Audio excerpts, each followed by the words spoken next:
Je salue très fraternellement tous nos amis internautes ainsi que nos amis de la radio L'Amandier Fleury. Jésus dit « J'ai soif » selon Jean le chapitre 19, le verset 28. Cette péricope, certes problématique, nous servira de base pour notre capsule. « J'ai soif » dit Jésus selon Jean 19, le verset 28. Une telle exclamation fait signe pour nous aujourd'hui. Ce j'ai soif de Jésus fait écho 2000 ans plus tard vers une proclamation d'une confession de foi évangélique d'éthique christocentrique, c'est-à-dire centrée sur le Christ Jésus. En ouvrant les oreilles et en fermant les yeux, nous pouvons entendre surgir au plus profond de nos entrailles ce cri du Christ Jésus. En ouvrant nos oreilles et en fermant les yeux, nous pouvons voir le visage souffrant de Jésus en croix.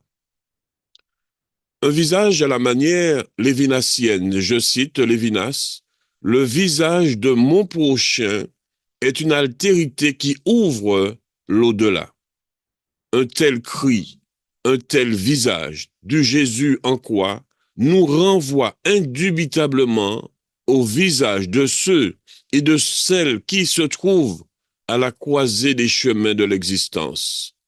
Ce j'ai soif du Jésus en croix fait écho dans nos cœurs parfois indifférents et asséchés par les soucis de la vie quotidienne. Ce j'ai soif du Jésus en souffrance devint pour nous un geste salvateur, un cri de nature soteriologique. Ce j'ai soif de Jésus trouve une résonance adéquate et pertinente pour nous ici et maintenant. Ce j'ai soif de Jésus s'identifie et répond à nos besoins les plus fondamentaux. Nous connaissons parfaitement aujourd'hui les enjeux géopolitiques de l'eau, l'eau qui se fait désirer, voire convoiter. Qui n'a jamais habité une soif irrémédiable? De manière analogique et partant de nos expériences personnelles, nous comprenons parfaitement le ressenti du Jésus en croix lorsqu'il dit « J'ai soif ». Ce j'ai soif de Jésus inaugure pour l'humanité tout entière une grande maison d'espérance, de paix et de fraternité.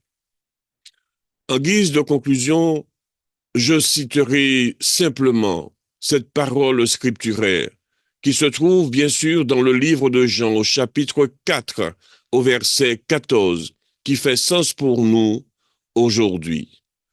Je cite, « Mais celui qui boira de l'eau que je lui donnerai n'aura jamais soif, et l'eau que je lui donnerai deviendra en lui une source d'eau, oui, une source d'eau qui jaillira jusque dans la vie éternelle. » Cette invitation millénaire, empreinte d'amour, de compassion, de miséricorde, demeure valable pour tous ceux et celles qui ont soif et qui veulent étancher durablement leur soif d'essence spirituelle. Car seul Jésus, par son incarnation et sa résurrection, est en capacité de comprendre et d'assouvir durablement la soif des humains que nous sommes. Je vous dis merci et à bientôt pour une nouvelle vidéo.